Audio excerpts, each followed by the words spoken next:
I never saw it coming. Lila and I had been married for 10 years, and I thought we were solid. Sure, things weren't perfect. What marriage is? I worked long hours, but it wasn't because I didn't care about her. I thought I was doing it for us, for the future we were building together. Turns out, she didn't see it that way. It all started unraveling one night when I came home late from work. The house was quiet, almost too quiet. Lila was sitting at the kitchen table, her arms crossed, her expression colder than I'd ever seen. At first, I thought something had happened. Maybe an accident or bad news. But then she dropped the bombshell. "I'm not happy, Oliver," she said, her voice calm but laced with something sharp. "I haven't been for a long time." I was stunned. "What do you mean?" "Lila, if there's something wrong, we can fix it." She shook her head. "It's not that simple. You're never here. You're married to your job, not me." It hurt, but I still didn't see where this was going. "I'm doing this for us," I tried to explain. "So we can have the life we always talked about." She scoffed, leaning back in her chair. "The life we talked about. You think I wanted to spend my days waiting for you to come home, wondering if you even notice me anymore? No. Oliver. That's not what I signed up for." I felt like the ground had shifted beneath me. "Lila, please. We can work on this. We can go to counseling, whatever it takes."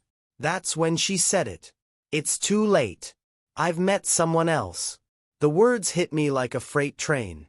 "Someone else?" I echoed, barely able to get the words out. My mind raced, trying to make sense of what I was hearing. "Who?" "A coworker," she admitted, almost casually, as if it was no big deal. "We connected in a way you and I haven't in years." I couldn't believe what I was hearing. "You're blaming me for this? For you cheating?" She didn't even flinch. "I'm not blaming anyone. It just happened. And honestly, Oliver, I think it's for the best. We're not right for each other anymore." Her words were a slap in the face, but what cut deeper was the way she said them. Cold, detached, as if the last 10 years of our life together didn't mean anything. I asked her if there was anything worth saving, any part of her that still cared. She just looked at me and said, "I'm sorry, but I've already made up my mind." That night, I didn't sleep. I sat in the living room, staring at nothing, replaying our conversation over and over. How could she do this to me? To us? The days after Lila's confession were a blur.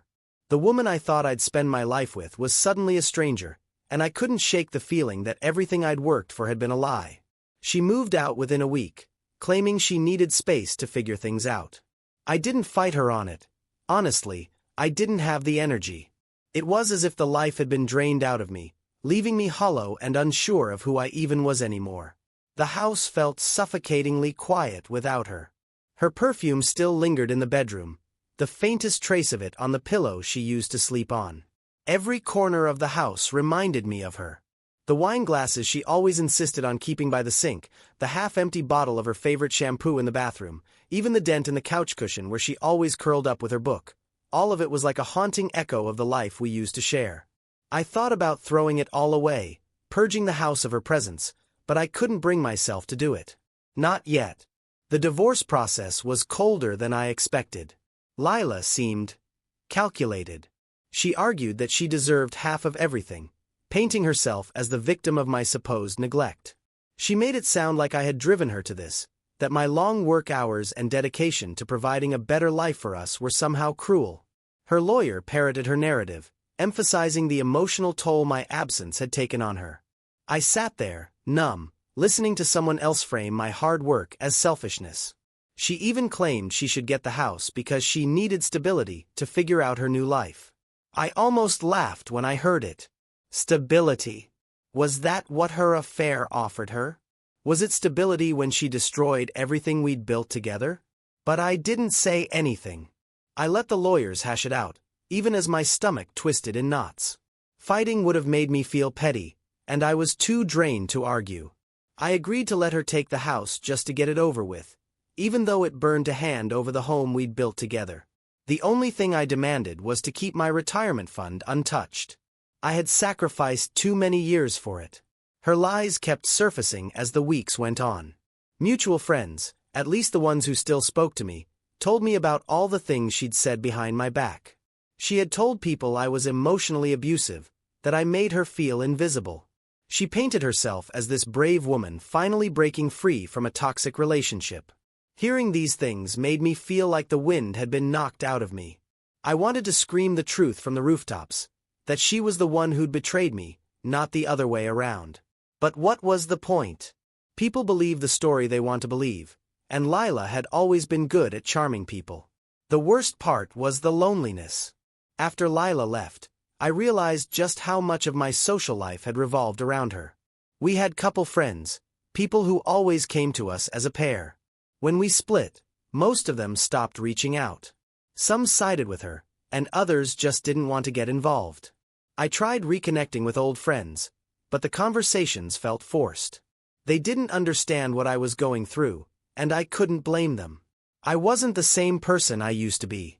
My family wasn't much help either. My mom tried to console me with platitudes about how everything happens for a reason, while my brother awkwardly changed the subject whenever I brought it up. Nobody seemed to know what to say, and their silence made me feel even more alone. I started spending hours on the couch, staring at the TV without really watching. I'd lose track of time, waking up in the middle of the night to find the same infomercial playing on a loop. I stopped eating regularly, surviving on whatever was easy. Frozen dinners, takeout, whatever required the least amount of effort. Work was the only thing that kept me functioning. I threw myself into it, using it as a distraction from the emptiness at home. I stayed late most nights, partly because I wanted to avoid the house and partly because it felt good to be busy. My coworkers noticed the change in me, but no one said anything.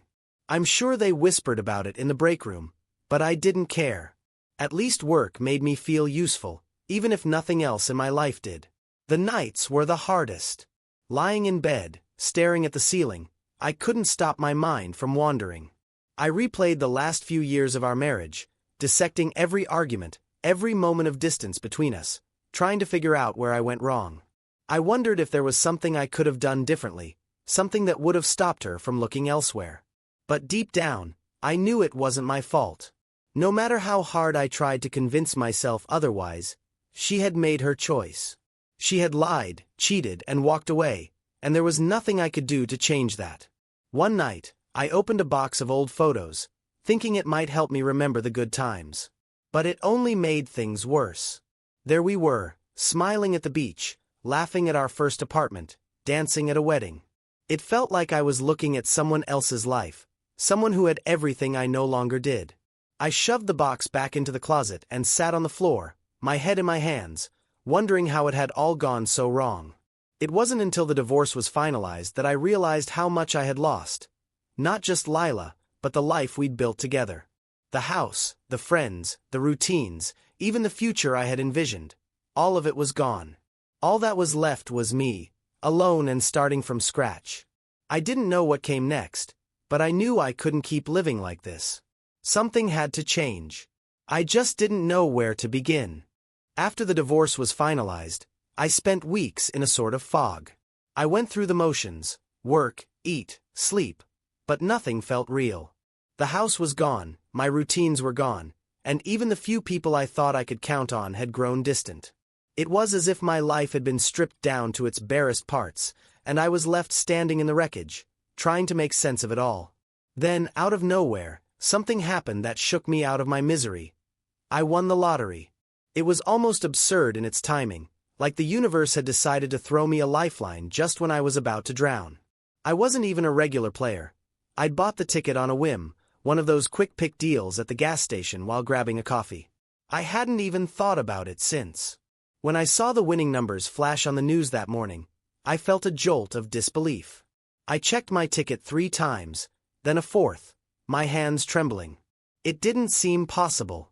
A part of me thought I must have been reading it wrong. But when the reality sank in, I was overcome with a mix of relief, disbelief, and something close to panic. What did this mean? What was I supposed to do now? The payout was substantial, life-changing, really. It wasn't the kind of money that could put you on the Forbes list, but it was more than enough to start over. Enough to make me feel like, for the first time in months, I had options. I didn't have to stay in the shadow of my old life. I didn't have to sit in my rented apartment, staring at the blank walls, haunted by everything I'd lost. At first, I didn't tell anyone. I was too wary of how people might react. Lila's betrayal had left me distrustful, and I didn't want anyone looking at me like a dollar sign. I didn't want the sudden flood of advice, the fake congratulations, or the inevitable sob stories from people I barely knew, all hoping for a handout. So I kept it to myself, spending the first few days researching what to do. I read everything I could find about lottery winners. How most of them went broke, how money changed everything, not always for the better.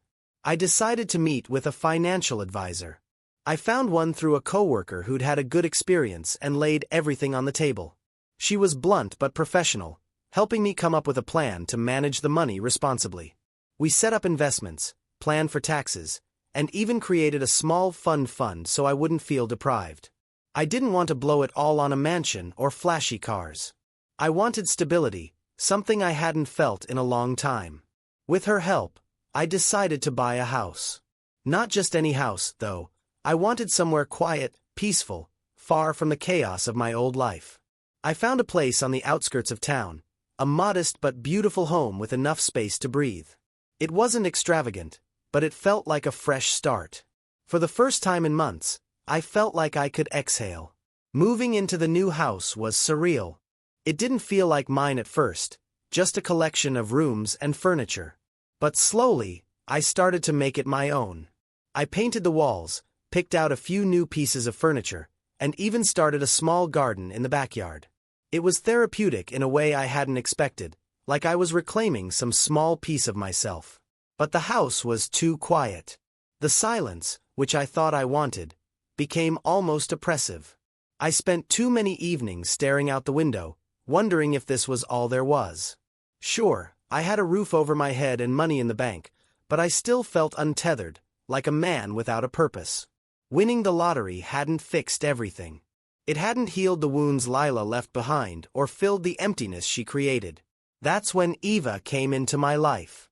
It started with a simple ad. I needed help keeping the house in order, someone to clean a few times a week and maybe cook an occasional meal. I wasn't looking for anything dramatic, just a little help to make the place feel less like a tomb. Eva was the first to respond, a war widow with 2 young kids, looking for steady work. Her message was straightforward, professional, but something about it stood out. She didn't try to oversell herself or play on my sympathy. She just laid out her qualifications and said she was available to start right away. When we met, I was struck by her presence. She wasn't flashy or overly polished, but there was something grounded about her, something real. She was younger than I expected, maybe in her early 30s, with a quiet confidence that put me at ease. Her kids, a boy and a girl, were polite but curious, their eyes darting around the house like it was a museum. I found myself smiling for the first time in what felt like forever. Eva didn't pry into my life, and I appreciated that. She focused on her work, moving through the house with efficiency and care. Her kids played in the backyard while she cleaned, their laughter filtering in through the open windows. It was a sound I hadn't realized I missed, the sound of life, of people simply existing and finding joy in the little things. Over the next few weeks, Eva became a steady presence in my life. She wasn't just someone who cleaned the house. She was someone who made it feel alive again. She brought a warmth that I didn't know I needed, and slowly, the silence that had been weighing me down began to lift. I started looking forward to the days she came over, not just for the help but for the company. I didn't know it then, but hiring Eva was the beginning of something I hadn't dared to hope for, a second chance. She didn't judge me for my past, didn't treat me like the broken man I felt like. She just showed up, did her work, and treated me with kindness. And for the first time in a long time I began to feel like maybe, just maybe, I could put the pieces of my life back together. Life with Eva around was different, and in the best way possible. At first, I kept things professional, not wanting to blur any lines. She came in twice a week, cleaned, and occasionally cooked a meal for me, leaving the house looking and feeling more like a home. But over time, it became harder to keep things purely transactional. There was something about her presence, a quiet resilience, a sense of calm, that started to chip away at the walls I'd built around myself. Her kids, Sarah and Ethan, were impossible to ignore. They were full of energy and curiosity, their laughter filling the house in a way I hadn't experienced in years. At first, I didn't interact with them much, feeling awkward and unsure of how to handle kids. But they had a way of pulling you in, whether it was asking questions about the tools in my garage or begging me to join their impromptu soccer games in the backyard. Before I knew it, I was helping Sarah with her math homework and showing Ethan how to fix his toy car. Eva never overstepped, always keeping a respectful distance, but she didn't hold back her gratitude when I helped with the kids. I could see how hard she was working to give them a stable life despite everything she'd been through. Her husband had been a soldier, killed overseas, leaving her to raise 2 young children on her own. She never talked about him unless asked, and even then, her answers were brief and matter-of-fact. It was clear she carried a lot of pain, but she refused to let it define her. That strength was something I couldn't help but admire. One evening, after she'd finished cleaning, Eva stayed to cook dinner. She didn't have to. I'd never asked her to do more than her usual tasks, but she insisted. I sat at the kitchen table, watching as she moved with practiced efficiency, chopping vegetables and stirring sauces like it was second nature. The smell of garlic and herbs filled the air, and for a moment, it felt like a real home again. The kids were in the living room, giggling over some cartoon, and I found myself asking Eva about her life. She spoke hesitantly at first, sharing bits and pieces. A little about her late husband, about how she'd moved to this town for a fresh start, about the struggles of balancing work and motherhood. There was no self-pity in her voice, just honesty. It struck me how different she was from Lila. Eva wasn't bitter or entitled. She didn't make excuses or blame others for her hardships. She simply carried on, doing the best she could with what she had. When dinner was ready, she called the kids to the table, and we all sat together like a family. It was strange at first, having other people at my table after so many months of eating alone, but it felt good.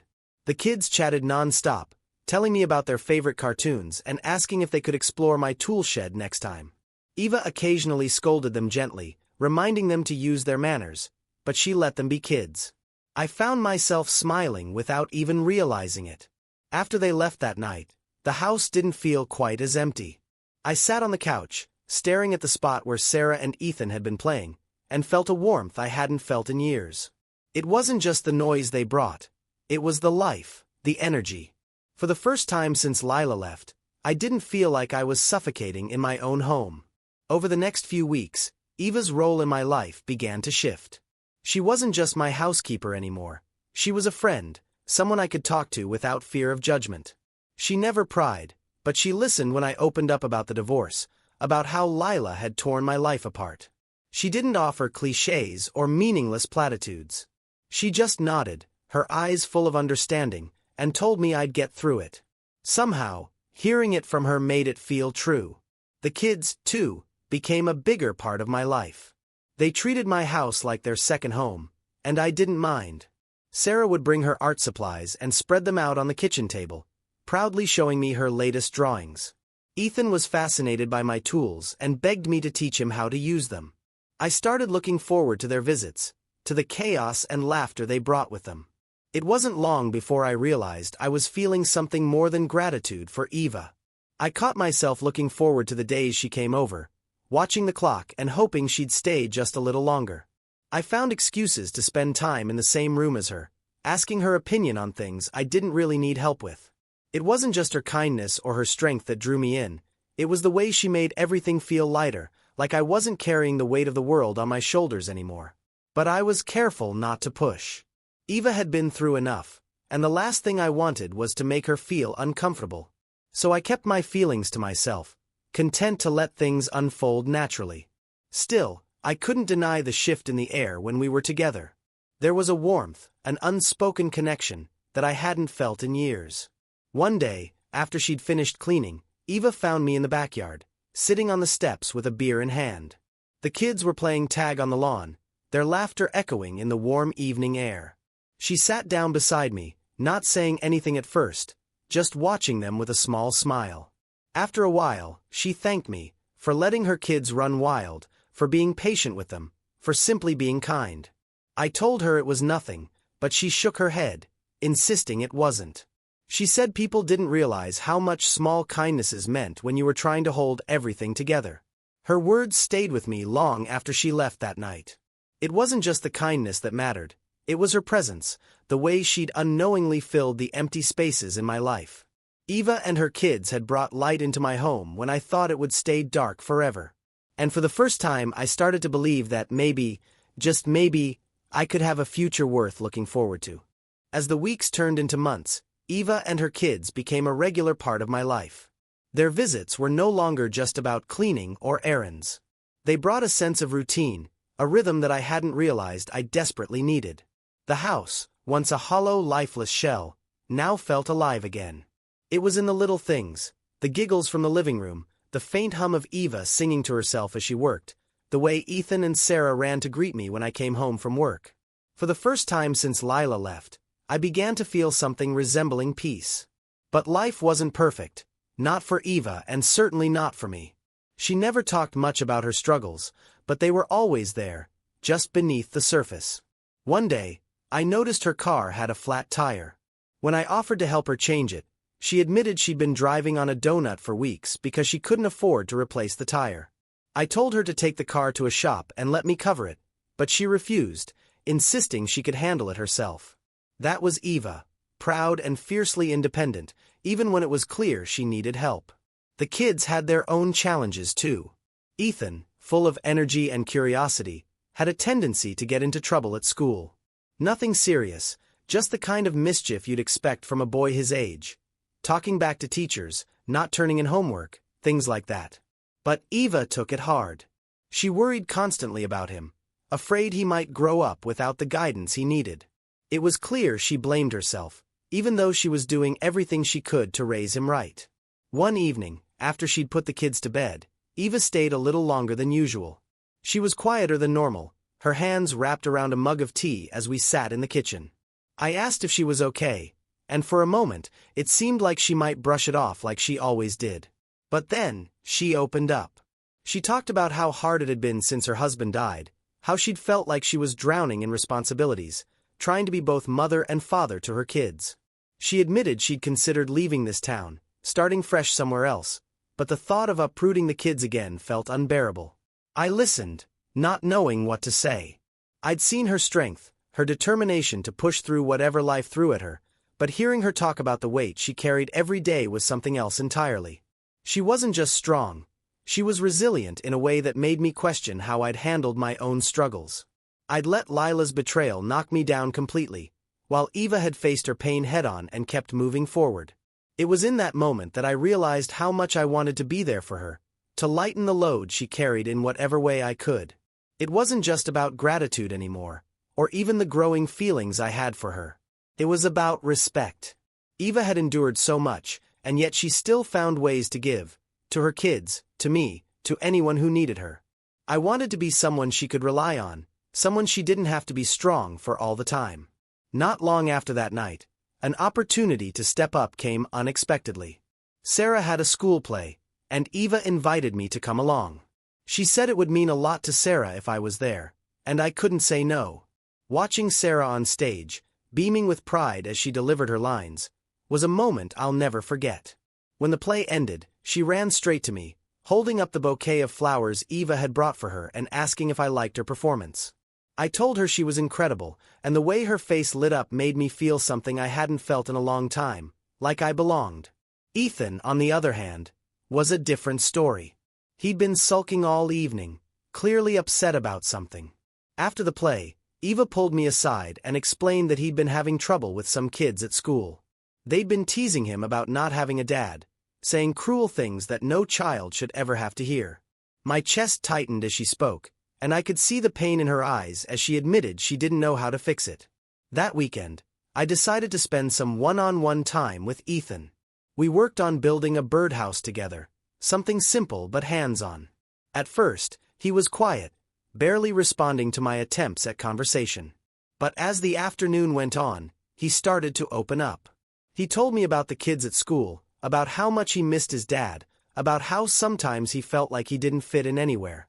It broke my heart to hear him say those things, but I kept my voice steady, telling him that it was okay to feel those things, that it didn't make him weak. By the time we finished the birdhouse, Ethan was smiling again. He asked if we could put it in the backyard, and when we did, he stood there staring at it for a long time, like it was the most important thing he'd ever made. I realized then how much he needed someone to guide him, someone to show him that he was capable and strong. It wasn't just about being a role model, it was about being there, showing up, and letting him know he wasn't alone. Eva noticed the change in Ethan almost immediately. She didn't say anything outright, but the way she looked at me, the gratitude in her eyes, said more than words ever could. I didn't think of myself as a father figure. Not yet, anyway, but knowing I'd made even a small difference in his life felt like a step in the right direction. As the weeks went on, my bond with Eva and the kids grew stronger. They weren't just visitors in my home anymore. They were becoming part of my life, filling the spaces that had been empty for so long. I didn't know where this was all heading, but for the first time in years, I wasn't afraid to find out. I had hope again, and that was more than enough. It wasn't a single moment that made me realize I wanted Eva in my life permanently. It was the countless small ones. It was the way she folded the kids' clothes neatly on the couch while humming softly to herself. It was the way Sarah always ran to show me her latest drawing, beaming with pride as she waited for my praise. It was the way Ethan's once guarded demeanor had softened, how he now asked for my help with school projects or to toss a ball around in the yard. Slowly, almost without realizing it, they had become a family to me, and I couldn't imagine my life without them. I had been thinking about proposing to Eva for weeks. It felt too soon in some ways. Our relationship was still growing, but there was a quiet certainty I hadn't felt in years. I wanted to make things official, to build a future together, not just for us but for Sarah and Ethan as well. Still, I wrestled with doubts. What if she wasn't ready? What if she felt it was too much, too fast? The last thing I wanted was to add to the burdens she was already carrying. The idea came to me on a warm spring evening, while we were all outside in the backyard. Sarah and Ethan were chasing each other around, their laughter ringing out as Eva and I sat on the porch, sipping iced tea. She looked tired but content, her hair pulled back into a loose ponytail, the sunlight catching the faint lines of exhaustion on her face. She glanced over at me, a small smile tugging at her lips, and in that moment, I knew I couldn't wait any longer. I didn't have some grand, elaborate plan, no fireworks, no candlelit dinners. That wasn't us. We'd always been about the quiet, unspoken moments, the shared understanding that didn't need words. So, one evening after dinner, while the kids were busy drawing in the living room, I asked Eva to step out onto the porch with me. I didn't give a long speech. I didn't need to. I just told her what was in my heart, that she and her kids had brought life back into my home, into me, and that I couldn't imagine a future without them in it. Her face shifted from surprise to something softer, more emotional, and for the first time in all the months I'd known her, I saw tears well up in her eyes. Eva didn't answer right away. She looked down, her hands clasped tightly in front of her, and I braced myself for rejection. But then, she looked up at me, her voice steady despite the emotion in her eyes, and said that she had never imagined finding someone like me after everything she'd been through. She didn't use the word yes. She didn't have to. The way she leaned into me, her hand brushing against mine, was all the answer I needed. We decided to keep the engagement quiet at first. Eva wanted to make sure Sarah and Ethan were comfortable with the idea before we told anyone else. Over the next few weeks, we sat them down together, explaining what the future might look like. Sarah was over the moon, immediately asking if she could be the flower girl. Ethan was more subdued, taking his time to process what it all meant. But later that evening, while Eva was putting Sarah to bed, he came up to me quietly and asked if he could call me Dad someday. My throat tightened, and I nodded, telling him he could call me whatever he wanted, whenever he was ready. The wedding itself was small and intimate, just close friends and family. We didn't want anything extravagant, just a simple celebration of the life we were building together. Eva wore a modest white dress, her hair swept up in a way that made her look both elegant and entirely herself. The kids were involved in every part of the ceremony. Sarah tossing flower petals down the aisle, Ethan holding the rings with an almost comical level of seriousness.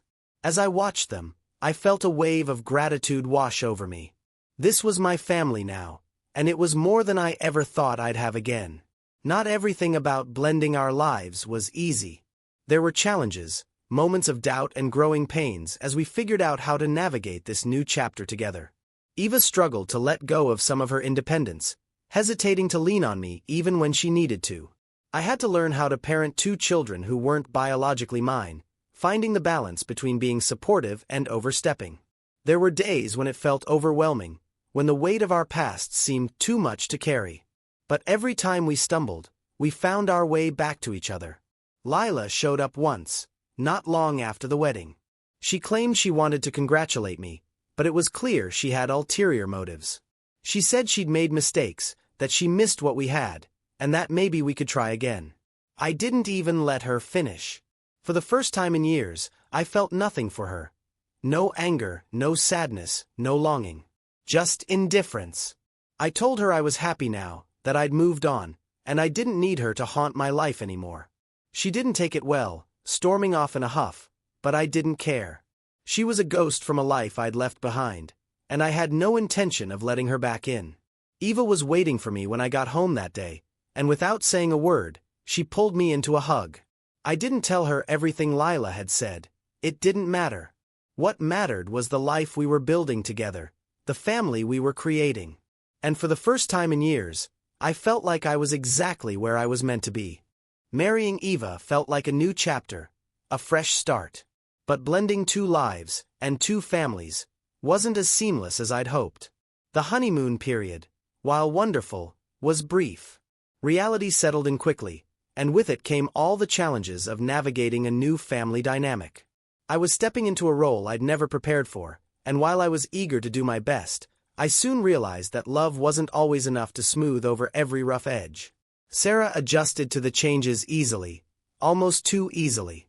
She adored having me around, calling me her bonus dad and showing off her school projects with pride. She had even started introducing me to her friends as her dad, leaving out the bonus altogether. It was heartwarming, but it also came with its own set of pressures. I wanted to live up to her image of me, to be the father figure she seemed to think I already was. Ethan, on the other hand, was a different story. He was more guarded, more skeptical. While he'd opened up to me in the past, the permanence of my presence in their lives seemed to stir up new insecurities. He didn't say it outright, but I could tell he was testing me, pushing boundaries to see if I was really here to stay.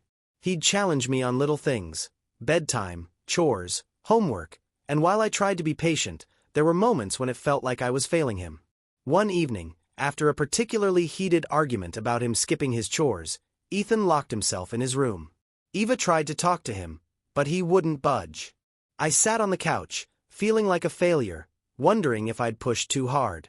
Eventually, Eva joined me, her face etched with worry. She told me that Ethan's struggles weren't about me, they were about his father. He'd always felt the weight of his dad's absence, and now, with me in the picture, it was as if he didn't know where he fit anymore. Hearing that broke my heart. I hadn't wanted to replace his dad, just to be there for him in the ways he needed. The next day, I found him in the backyard, sulking by the birdhouse we'd built together months ago. I sat down beside him, not saying anything at first.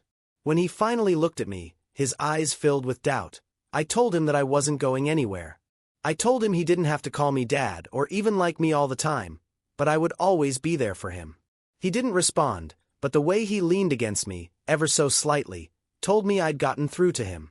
Eva and I faced our own adjustments too. She was used to being independent, handling everything on her own, and it wasn't easy for her to let me take on more responsibility. At first, she hesitated to rely on me for anything beyond the kids, insisting she could juggle work, parenting, and household tasks on her own. I didn't push her, but I started stepping in quietly, fixing things around the house, planning family dinners, handling the school drop-offs when she was running late. Slowly, she began to let me in, though I could see how hard it was for her to relinquish control. Money was another hurdle. While I'd been fortunate with the lottery, Eva was used to scraping by, budgeting down to the last cent. She hesitated to spend money, even on things we needed, and I had to be careful not to make her feel like a charity case. I didn't want to undermine her independence or make her feel like she owed me anything. So, instead of insisting, I started framing it as a team effort, our family working together to create a better life. It was a delicate balance, but one we slowly found our way through. Despite the challenges, there were moments of pure joy that reminded me why I'd chosen this path. Family movie nights became a tradition, with Sarah snuggled up against Eva and Ethan sitting beside me, pretending not to care when I asked if he wanted popcorn. Weekends were filled with trips to the park, baking disasters in the kitchen, and even the occasional lazy afternoon where we did nothing but lounge around together. Those moments, fleeting as they were, made all the struggles worth it. But life wasn't without its outside complications. Lila reappeared again, this time through a mutual friend who passed along the news that she'd fallen on hard times. She'd lost her job and was struggling to make ends meet. While a part of me felt pity for her, I couldn't forget the damage she'd done. When she reached out directly, asking for help, I didn't hesitate to say no. I wasn't angry anymore, just firm. My energy was for my new family, not for reopening old wounds. One of the most rewarding parts of this new chapter was seeing Eva begin to thrive. With the stability of our life together, she started pursuing dreams she'd long put aside. She took up a part-time course in business management, something she'd always wanted to do but never had the time or resources for. Watching her walk into class on her first day, her nerves barely concealed under a brave smile, made me feel an overwhelming sense of pride. She deserved this, and more. The kids adjusted to their new normal too.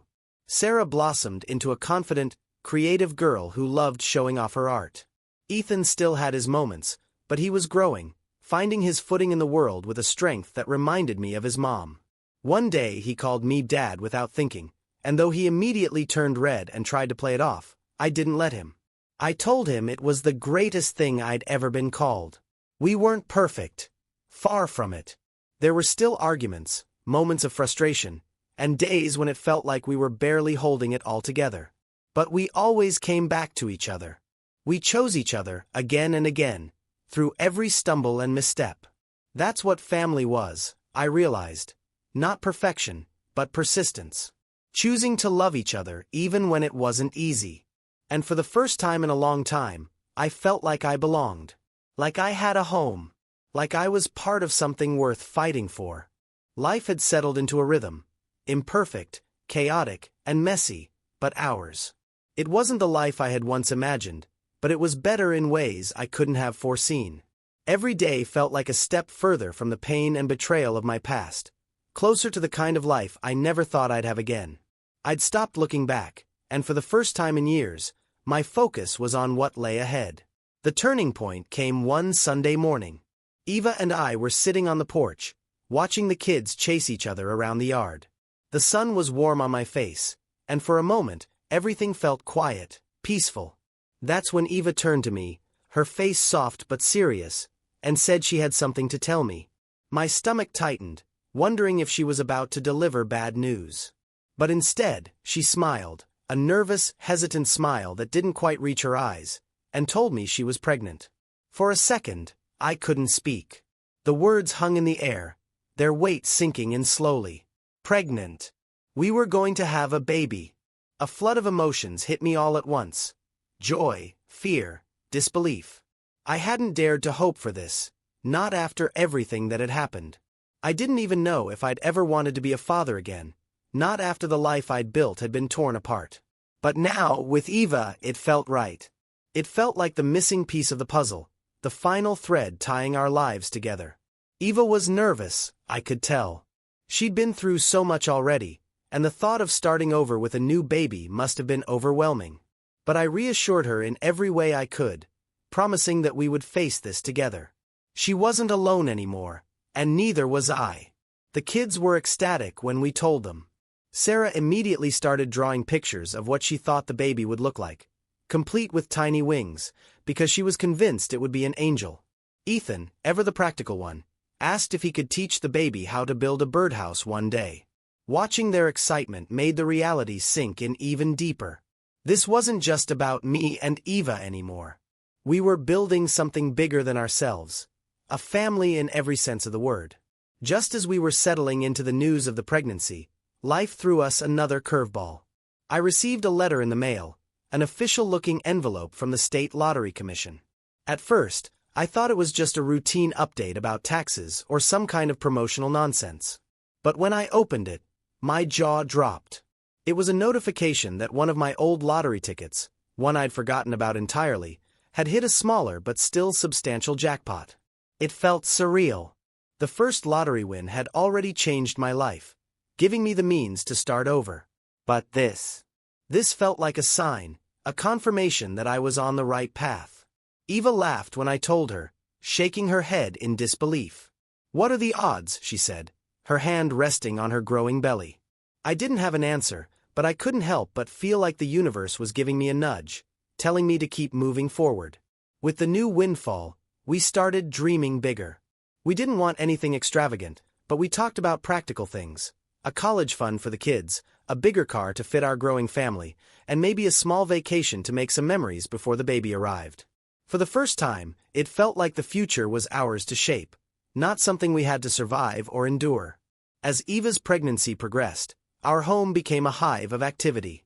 Sarah and Ethan threw themselves into preparations, debating baby names and arguing over who would get to hold the baby first. Eva was radiant, despite the inevitable discomfort of pregnancy, and I found myself marveling at her strength all over again. She carried so much: our past, our present, our future, and yet she faced it all with grace. The day we went for the first ultrasound was a moment I'll never forget. Seeing the tiny heartbeat flickering on the screen, hearing the rhythmic thump-thump-thump, I felt something inside me shift. This wasn't just a new chapter, it was a whole new story, one I was lucky enough to be a part of. I'd be lying if I said everything was perfect. There were still hard days, moments when old insecurities crept in or when the challenges of parenting felt overwhelming. Blending families wasn't easy, and there were times when it felt like we were all still figuring out how to fit together. But every time we stumbled, we found our way back to each other. That was the difference now. We didn't face our struggles alone. One night, after the kids had gone to bed, Eva and I sat on the couch, her head resting on my shoulder. She looked up at me, her eyes soft and tired, and said she never thought she'd get another chance at happiness. I told her I felt the same way. We had both been broken in our own ways, scarred by the lives we'd lived before. But together we were whole. Together, we were building something that felt unbreakable. When the baby finally arrived, a healthy little boy with Eva's eyes and my nose, it was like everything in my life had led to that moment. Holding him in my arms, I felt an overwhelming sense of gratitude, not just for him, but for the journey that had brought me here. The pain, the betrayal, the heartbreak, it had all been worth it, because it had led me to this. As I stood there in the hospital room, surrounded by my family, I realized something. Life doesn't always go the way you plan. It breaks you, tests you, forces you to confront the parts of yourself you'd rather ignore. But if you're lucky, if you're willing to hold on and keep moving forward, it can give you something even better than what you'd imagined. For me, that something was Eva, Sarah, Ethan, and now our baby boy. They weren't just my second chance. They were my greatest gift. And as I looked at them, I knew without a doubt that the best was still yet to come.